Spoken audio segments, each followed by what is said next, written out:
problems over obstacles over and over and over again, I have learned to just view it in the way of like, it has a solution. What's the solution? How can I solve this problem? How can me and my team and everyone around me, how can we all get through this?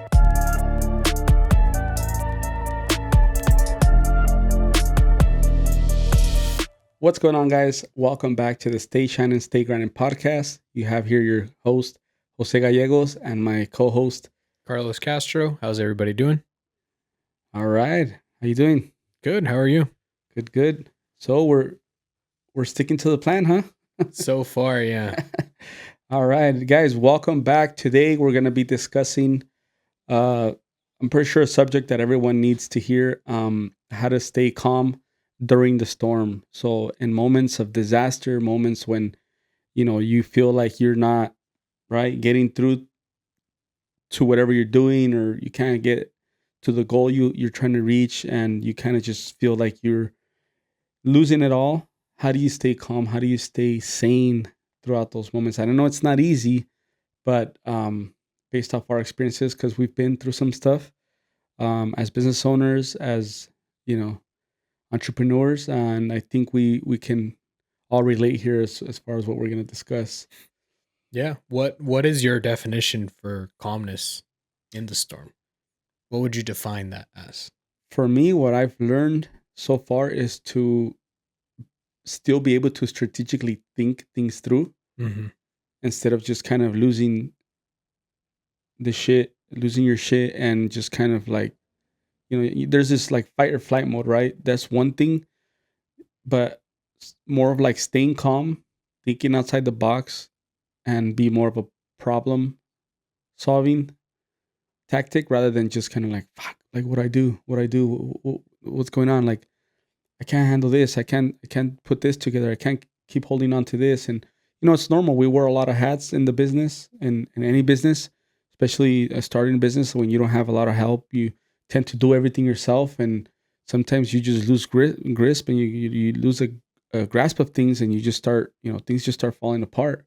So for me, it's being able to still think things through in order to solve the problem that you're going through.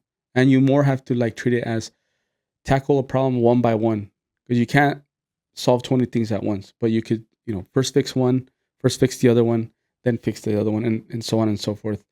And just staying on top of it, like that's for me, I think. I don't know, what do you think? Can you say that the first, like when you're challenged with the situation, whatever it is, that's something that's out of your control, do you instantly go into that perspective of being optimistic, or do you go, oh shit, like, do you panic? I've learned to go straight into that mode, but I have been there where I just panic. Anxiety starts to take over. Losing, some negative thoughts start going through my mind. How am I going to do this? I might not get out of this, whatever, so on and so forth. But through problems over obstacles over and over and over again, I have learned to just view it in the way of like, it has a solution. What's the solution? How can I solve this problem? How can me and my team and everyone around me, how can we all get through this? So I've learned to stay calm, and more be like a solution based thinker, instead of just kind of going straight into head first in a pool without water. Like I gotta just really think about what I'm gonna do in the next couple steps. And a lot will help me too is I read a book, Your Next 5 Moves, from Patrick with David. That opened up a lot of perspective and a lot of insight, and just learning how to take it step by step. What's your take on it? What do you? Well, how do you approach it when, I've had some issues, maybe probably big ones and scary ones, but I'm sure you've had your fair share of like big scary problems and obstacles that have approached you in your life. Yeah, I think there's different storms that could happen. It doesn't always have to be business. I think there could be personal stuff, family stuff, Yeah. relationships, The list can go on and on. I think what I've learned in my life is um not really putting an image to whatever I'm dealing with in that moment, but understanding that I have experienced Yeah. whatever it is, because at the end of the day the storm is negativity. So Mm-hmm. I have experienced some form of negativity, and I think part of myself, I do fall into maybe overthinking that situation when it happens. But then when I catch myself overthinking, I tend to be more solution based Mm-hmm. as opposed to, just constantly overthinking. Because from my experience, overthinking doesn't lead to anything but overthinking. And the best way to handle that scenario for me, in my experience, is going through that hurdle of overthinking, because it's gonna happen. There's really not too many people that can say when they have certain experiences that are negative or things are going through storms, they can't say that they handle it with calmness and peace. Yeah. I have yet to meet somebody that has experienced that, and if they have, I would like to know at what point did they reach that bliss in their Mm-hmm. life where they can manage things like that. But in most scenarios, like, yeah, we're usually going to overthink. We're usually going to think of the worst possible outcome Yeah. in any aspect, whatever it is. Like I said, it doesn't have to just be business. I think we treat whatever it is the same way. Mm-hmm. Business, family, relationship, whatever the case is. Um, but I think we all have that first bit of instinct as soon as we jump in, that we're naturally just accustomed to jumping into it in that way. Yeah. But some people continue to row that boat and don't eventually get their head out of water.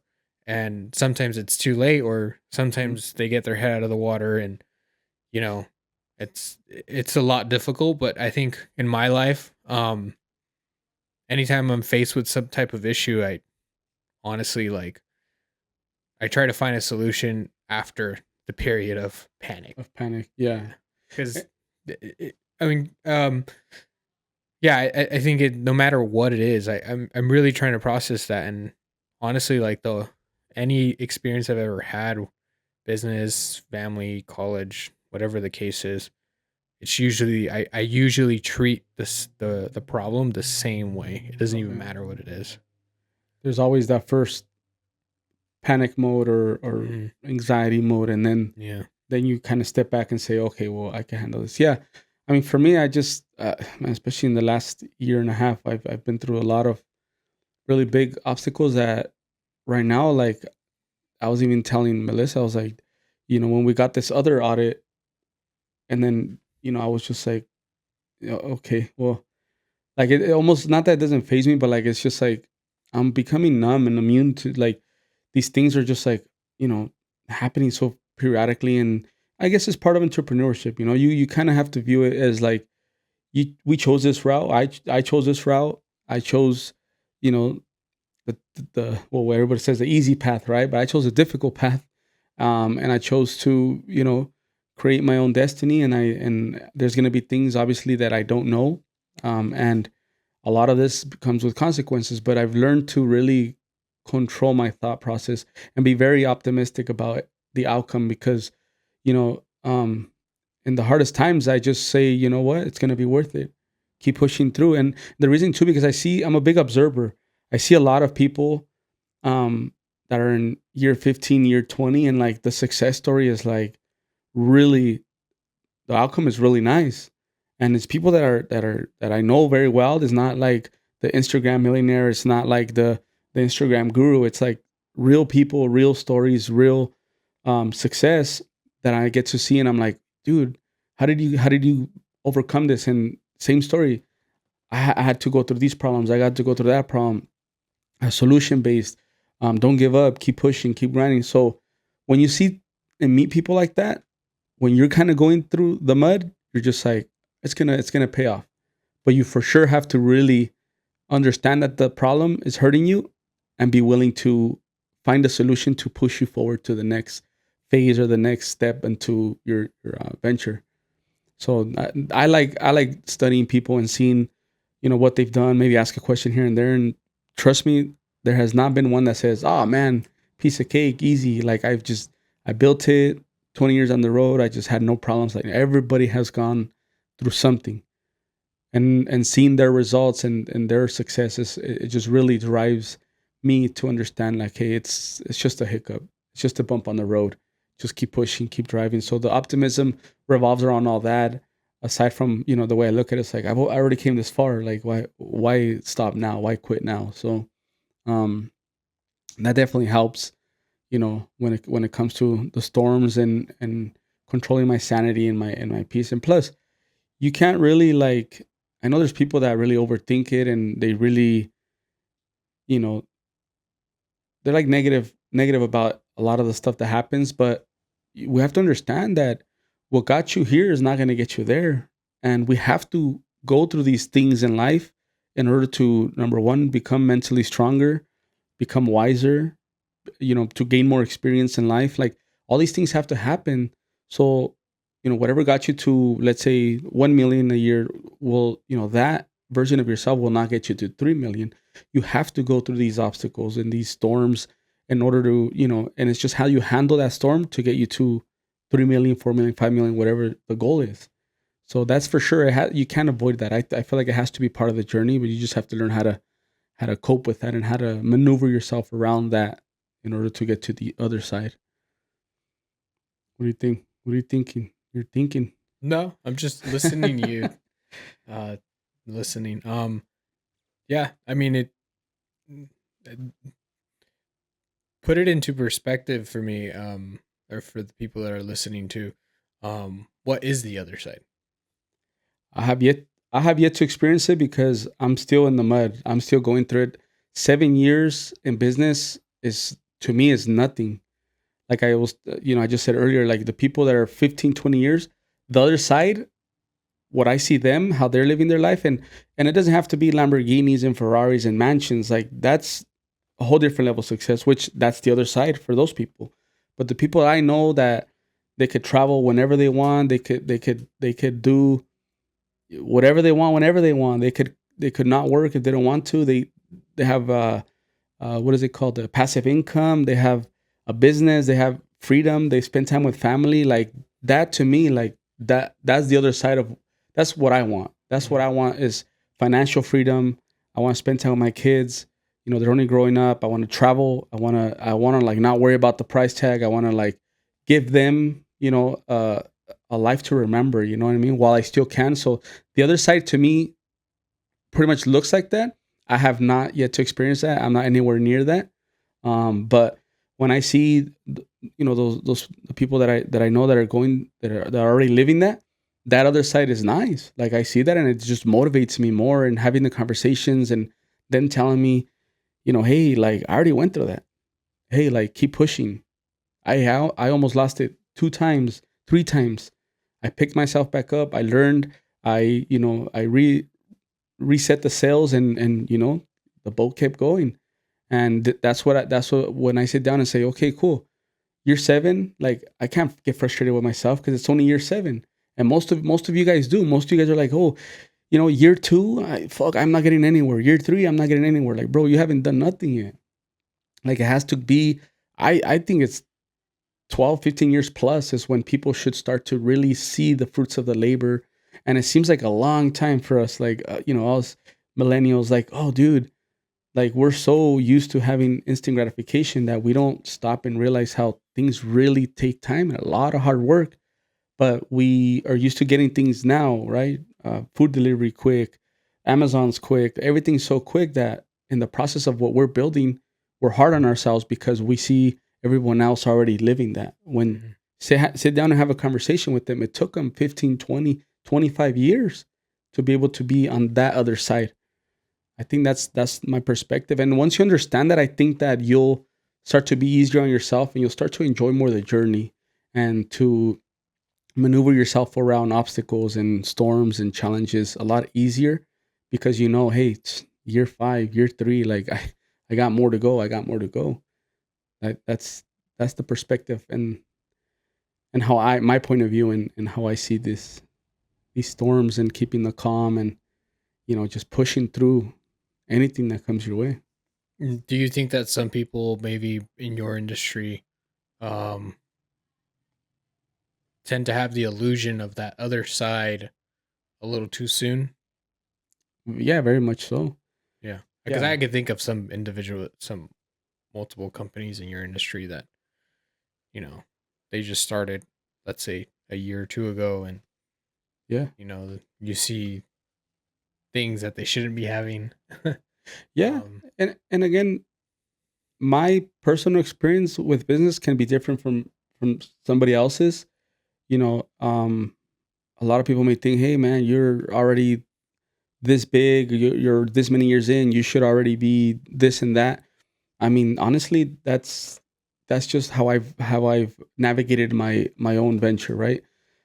If somebody else has, 1 or 2 years or 3 years in, and they're popping it off, like, that's the beauty of just being human. Like, everybody has a way of thinking that's you know personalized of how they are. Everybody has different creativity. People, they know how to make money. They know how to be wiser. Like, what I've struggled with in my venture that has held me back is, like, I'm always too nice. I'm always too nice. And some people have that.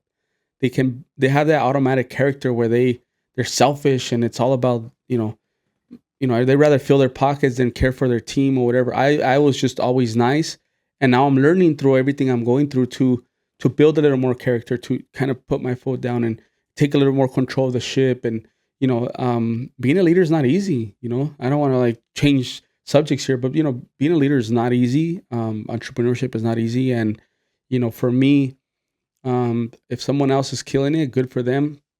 I love to see people win. I love to see people succeed. And honestly, for me, I've had a lot of struggles, and the storm has been quite a goddamn storm for me. So, yeah, if I see other people, I would like to know. I would like to know, and, like, I I would like to know by having those conversations. I'm not a big personal believer of, like, you know, um, the quick get rich quick stuff. I'm not a big fan of that. I'm not a big believer of that. So, but I do know there's people that have the answers and have, they have the solutions to what I'm going through. But I don't know. I like to just figure it out. And I have good mentors. I have people around me that have helped me. Um, you know, uh, like I said, I have a pool contractor I work with, right? He's on his way out, but he's not a huge company. He's not doesn't, probably still makes millions, but in revenue. But I think the man has been super successful for over 40 years maybe, and can hold the track record, and always tells me, "You're doing good. You're gonna kill it. You're doing way bigger things than I did." And, so those kind of things are reassuring, and it's helpful to know, okay, all my grind, all my hustle, all my effort, everything I've been pouring into it, whether I don't see it today, but I know other people are seeing it. And I think that's also good to have those conversations with those people. Say, keep yeah. your head out of the fucking gutter. Like, you're doing okay. Keep pushing. Yeah. Yeah, it happens a lot. I think one of the biggest like misconceptions too nowadays, with especially with social media, Mm-hmm. you are more subjected to the stuff that's already at the other side, like you're saying. That stuff is more presented to us on the platforms, and in some cases, you also get the stuff like we're doing, where it's people like us who are still on the other side, still working, still in Mm-hmm. the in the foxhole and still working. And you know it depends. I think industry wise it really does depend how many years it takes for you to get to the other side, Mm-hmm. and exactly what is the other side to Yeah. you. I think everybody To has a each different individual. other Yeah. side. Maybe to one individual the other side is just having freedom, not too worried about the finances. They Yeah. just want control of their lives. And um for me myself, like I've always said it since I was a kid that I was never going to work for anybody. Mm-hmm. Um in a way I'd still work for people because I Yeah. work for my clients, but you know, uh reality, as real as it gets, I get to wake up at the time I decide to wake up. Mm-hmm. I get to go to bed at the time I decide to go to bed. I get to work at the time I decide to work. And that's where that freedom comes in, where Mm-hmm. I get to work when I want to work. Yeah. And you know what? A lot of times especially right now, I get to work all the time. Yeah. So, Yeah. but I balance it out with, stuff that I do, as in, going to the gym, going on a run, uh, you know, using the bike, Peloton bike, yeah, and spending time with family, like, Yeah. balancing things out.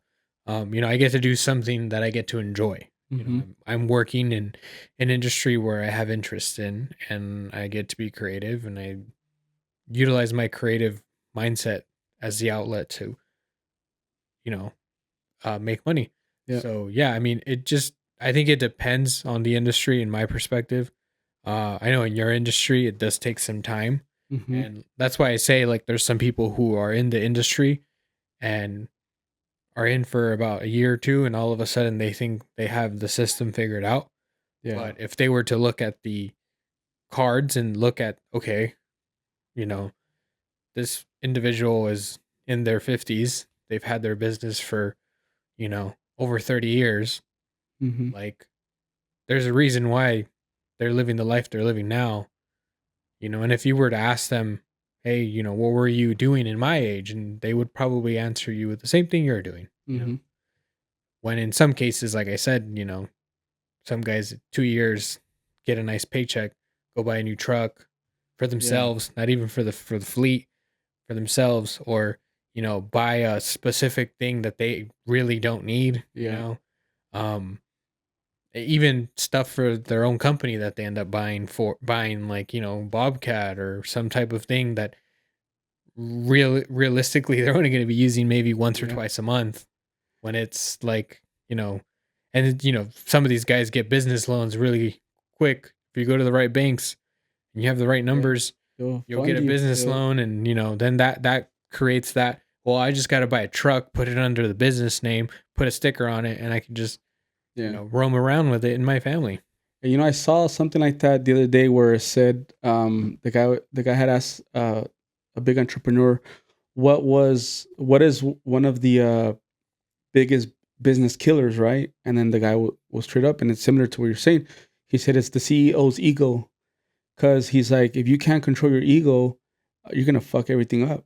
So that kind of, and relates to what you're saying, is like when you get a good paycheck or you have a good year or a good quarter or whatever, and right away you want to go ball out, or you want to go do things that are not wise necessarily at the moment, but you want to feed the ego and feed that beast, then it may not look good down the road. And great if they do sustain that and they keep having great quarters and great years, perfect. But for most people that start from zero, and they have to kind of figure it out, you have to play it safe. I always had to play it safe. I always had if I had 5,000 in the bank, I had to figure out whether do I pay payroll or do I pay my rent or whatever. So I had to figure out really, like, from the bottom, like, be very careful with money. And I've never missed a paycheck. I've never missed payroll. I never missed my truck payments. But I have had to not eat out for a month or two, or whatever. I had, and that's not boohoo. But, like, I'm saying, like, it's a lot of things that I have to be wise about and hold myself back, just to keep feeding the company, keep feeding the dream, keep feeding the vision, and reinvesting everything that I managed to make, whether it's profit, whether it's whatever it is, I always put it back. And I think it's showing now. And just because there's 12, 14 trucks outside and there's a good fleet and everything, doesn't mean I've made it. It means I've struggled my ass off. I sacrificed my ass off to get to this point. And now I have to figure out, now I'm not really interested in growing that much anymore. I really want to I grew really fast in a short span of 7 years. Now I'm interested in just really tightening up the nuts and bolts in this machine, and just making it very, very effective, very, very just manageable. I want to have full grips. I want my team to just I want everybody to win now. I'm not really like, the whole 5-10 million. That's not interesting to me anymore. I want to just make what I have really, really nice, really like functional, really profitable, and just really just have everybody around me win. So you're growing. Yeah. Mentally you're growing. Mentally. Yeah, because mentally. that's a growth mindset. I think a lot of entrepreneurs early on want to be the biggest, the baddest, Yeah. the greatest. And But then they get to a point where it's like big, bad, not the greatest, but it's big and bad, and yeah, the headaches and the stressors are Oh, a no, lot bigger. yeah. And I think it's to each his own. Some Yeah. people manage and handle those things differently, Mhm. but yeah, I was also in that position too, where I grew really fast, and today I was listening to a podcast with Nick Bear from BPN, and Oh, he's yeah. it's the one where he's talking about how he started BPN. Okay. It's the like 5 or 6 part series thing, and he said something in the lines of that he was told that hire slow, fire fast. Mhm. And he did the opposite. He hired fast and fired slow. Mhm. And I think in as far as like entrepreneurship goes, like we both have been victims of that aspect where it's like we grow fast, Mhm. but the other end of it is slow. Us realizing that what we're doing is not really gonna work, and then it ends up crumbling in front of our Mhm. faces, and then we're like, I really don't want to do this. I really don't want to be as big as this other place down the street or whatever the case is. Like, Yeah. it just depends. Me, I think I've personally like always have had a big ego, and I've always wanted to be the best no matter Mhm. what I do. And I still feel that way. Yeah. Like, I still want me and my brand to be the best at what we do. We don't have to be the biggest, but we can be the best. Mhm. And yeah, I think that's a driving force, like as an individual. Like, that's something to drive you, to motivate you, Yeah. to get you to keep going. Like, just recently I got a new client, and previously, if this had to happen a year or two ago, I would be raving, and I would be like bouncing off the walls and super excited, and you know but now it's just like Yeah. it's been there, done that to me. Mhm. And that's what I told myself. I was like, I'm excited that I get to work with a new client, but it to me this is just it's just another chip at the brick. Mhm. It's not a, oh, we made it, or oh, Yeah. this is it. Like, no, it's just another chip, because just as fast as you get the client, you can lose the client Mhm. just as fast. And I've experienced that. So, like I said, been there, done that. Like, I get a new client. I'm happy for myself. I pat myself in the back. Part of my goal this year, and I don't think I mentioned it in the other episode, but part of my goal is this year is to get a new client every month. Oh, shit. That's Nice. literally my goal. Um, I've achieved it for the month of January. So now February, going in with that mindset, because, I don't want to be in the same position that I was when I started the year at the end of the year. Mhm. And I told myself, I'm like, if I'm in the same position that I was in January, in December, it's maybe what I'm doing. Maybe I should consider changing my demographic of, work, Yeah. because how many times can you fail at the same aspect? How many times can you fail at the same thing? I can see the failures of, maybe making a mistake on a project, or making, an error on some edit, but like, when it comes to financially as a business, like, if you find yourself in the same position you were when you first started that year at the end of the year, then, or if you're breaking even, there's Yeah. there's no growth, and that becomes repetitive. So if you don't set any goals, if you don't set anything to work towards, it becomes complacent. And Yeah. I've seen a lot of business owners be complacent, and a lot of them are happy being complacent. A Yeah. lot of them are happy, making what they make, and it's like, well, I already bought a house, and I have a decent car. I don't, the money I make now is just, to go on vacation on, in the summer, like, but in reality, like me, I don't want to be in that position. Like, I want, like you said, strive for more for yourself and your family. And I'm in the same position. Like, having a kid is a big deal too now. It's like, okay, you want more for them. You want more than what you had yourself. You don't want them to experience the same thing you did. And it clicks when it happens. That whole thing spawns and it clicks when it happens. And those are things that I've been pondering and thinking about when it comes to myself and entrepreneurship. And that's why I handle, the whole concept of hiring a new client differently. Like, instead of saying, great, it's more money. No, it's great. Now I need to figure out like what I can do and what I can't do, and figure out how the things I can't do, giving it to someone else who could potentially do it for the company. So like, yeah, truly, like, it's, that's something that I went through, literally yesterday, that instantly, like, for me, my celebration to getting a new client was going to the gym and running on the treadmill for like 20 minutes and gassing myself out. That was my, like, this is your treat for just getting a new contract. Yeah.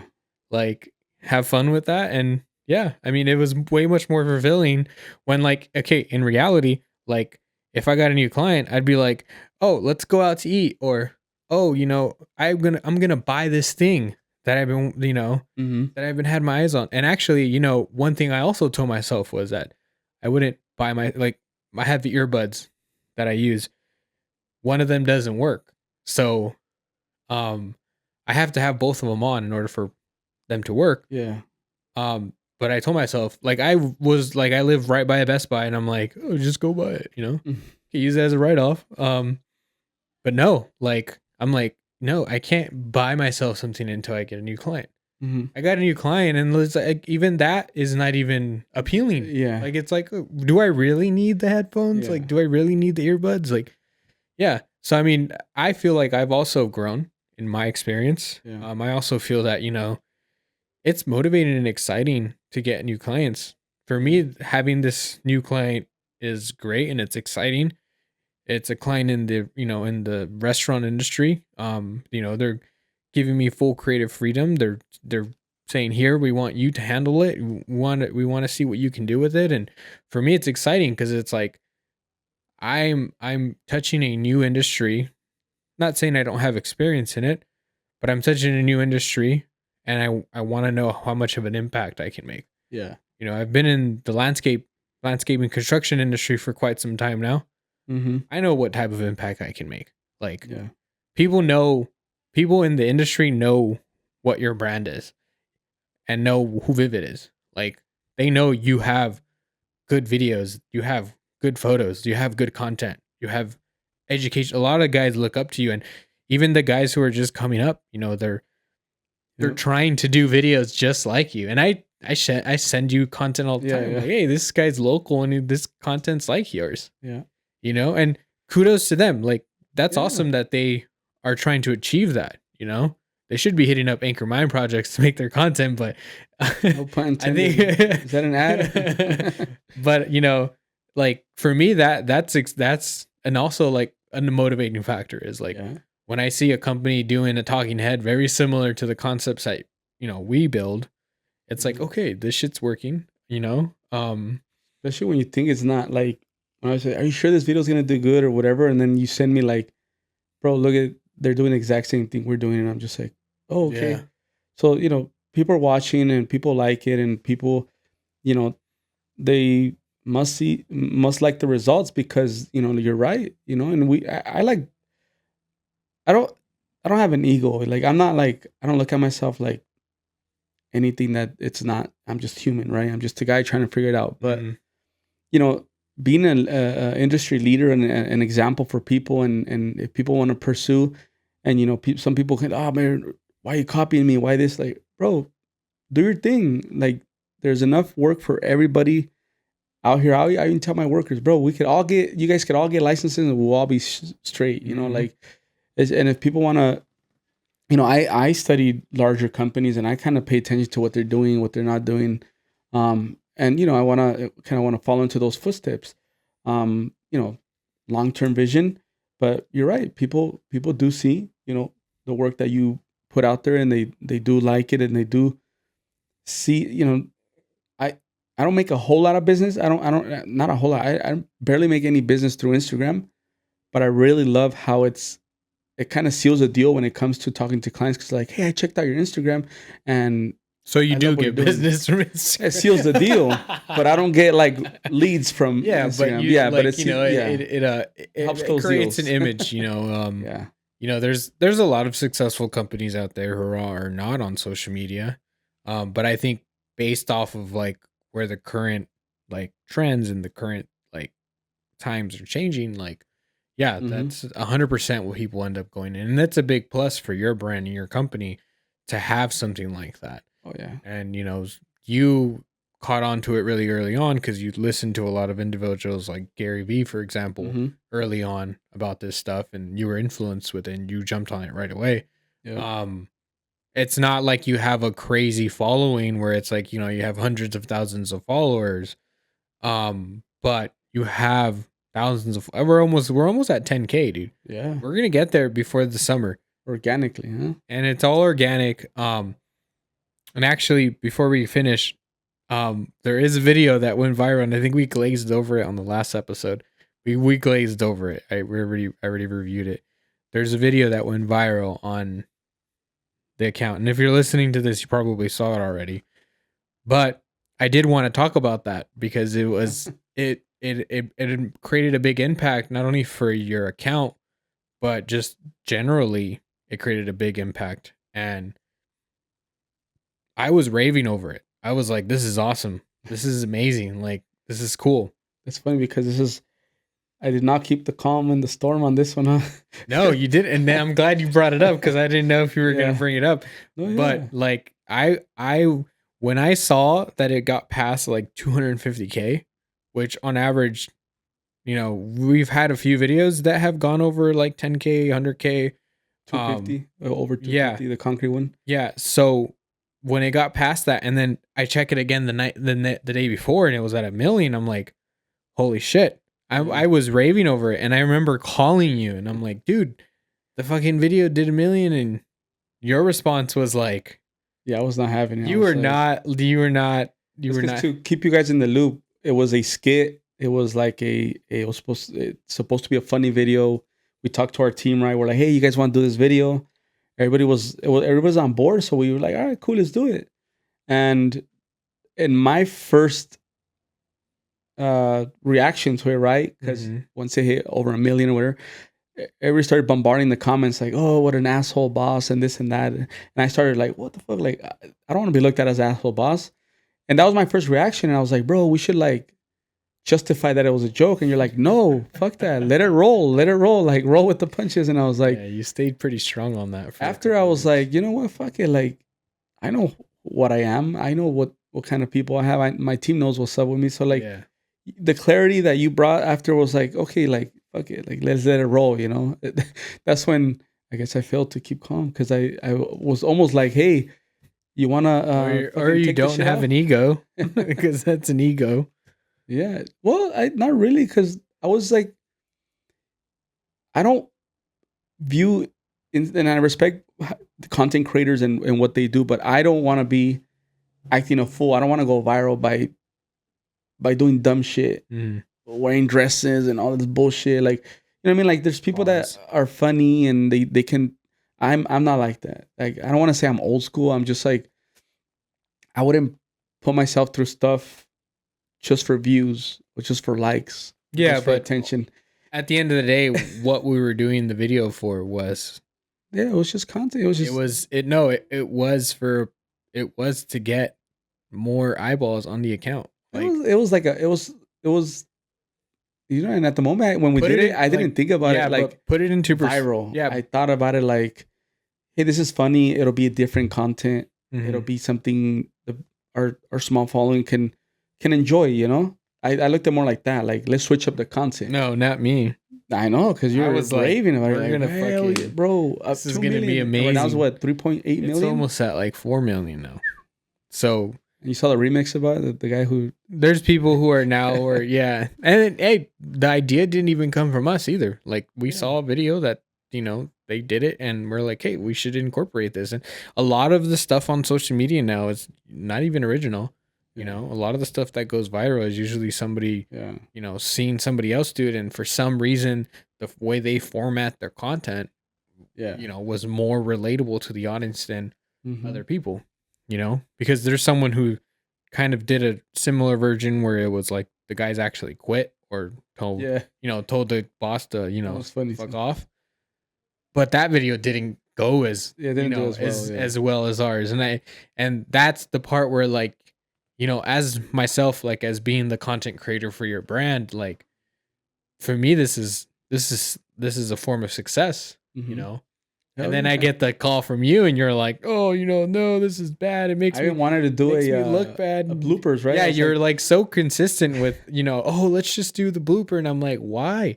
I'm like, people know that this is a joke. Yeah. If you're taking those, like, and I read the metrics to you. I'm like, you know, how many likes were on there? And it was like, I think at the time when we had this conversation, you were at like 5,000 or 6,000 likes. No, it was like 30,000 already. Yeah, and then I said, how many comments are there? And it's like 300 or 400. Yeah. And I'm like, so you're telling me 80% of the comments that are talking, or not 80%, I'm sorry, it's not that drastic. I want to say maybe like, yeah, like half of the comments, half of the comments you're dwelling on. Yeah. You know, and I try to put it in perspective to you in so many ways. And you even got people reaching out to you for work because we got those eyeballs into it. Yeah. You got a few messages after that. People were interested in some of your work. You're like, hey, you're such a fucking asshole. People wouldn't be asking for work. No, like... and yeah, no, yeah. You got so many people. A lot. Yeah, so many people reached out to you because why? They saw a video where the boss was having fun with his employees. And that video brought like 5 leads. Yeah, and how many? So you don't get business from Instagram? I didn't, but no, I'm just messing with you. But I'm just saying, like, you know, and in the heat of the moment, going back, you know, full circle to close the podcast, you know, in that storm, you know, for you, like, you did, just like I said, we naturally go into that natural instinct of how we react to things, and then we kind of think it through. Okay. Yeah. Oh, okay. Oh, all right. That makes more sense. And like especially I said, when it's new, for the hiring, for the people asking for jobs, like I said, I'm like, why would people ask you for jobs if you're such an asshole boss? Like, think about it, you know? And it was a large percentage on both Instagram and TikTok, that people were saying, hey, are you guys hiring? And it's because, hey, this looks like a fun place to work. And I think, you know, like I said, you were the way you were viewing it, and I tried to tell you, like, you know, step back, and I'm trying to tell you, step back. Think about, like, what value this brings, not only to your company, but, like, to you as an individual, is that, like, you're a fun boss. You like to interact with your team. Yeah. You like to give the spotlight to your team. It's literally you it's literally how you identify yourself and your brand in one single video. You know, the format that we did it was quite funny, and some people take it the wrong way, but again, that's their own problem. Yeah. But the way we did it was like, oh, this is such an impactful thing to your brand and to who you are. Like, it's like, just to let you know, be expecting more content like that. Like, we relearned something from that video, that it's like, okay, we know what we should incorporate that we're not usually incorporating.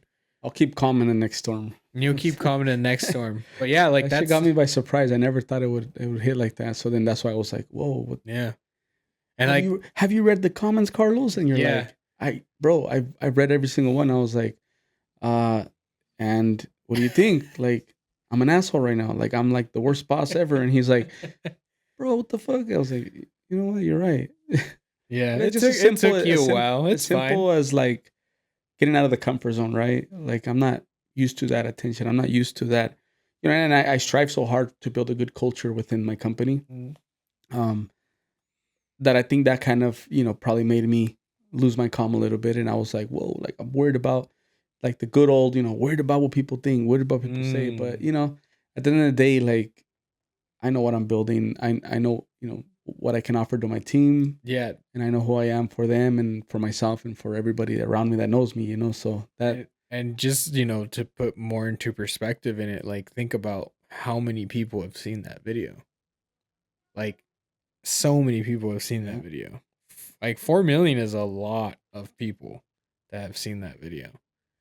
Yeah. Like it's wild. So your brand is already like worldwide. and like I said, we're going to continue to build more content like that. Yeah, the weather hasn't been very nice to us lately, but like, that's the focus, we're going to continue to build the content that we're building. Jose likes to do the educational stuff. He likes to do the informative tip stuff. The nice B-roll content. We're going to continue to build that, but we're just adding more to the formula. And I think as a business, you should always know, okay, can't be doing the same shit all the time. We need to know what's next and what's happening. So, yeah, I think that's a good place to end it. That was a good episode. We managed to close the circle in that because I really last time we kind of just grazed over it. Yeah. And I think we were kind of just, more focused on like, coming back and I just thought it was a good idea to really talk about it because it's the most viral video you have on the account and it's going to be one of many, dude. Like it's going to be one of many. And I think, it's only up from here, so yeah, any last words? Nope. Just same as always, guys. Thanks for listening in. Keep you guys head up, keep pushing, keep chipping away, stay grinding, stay shining. Peace.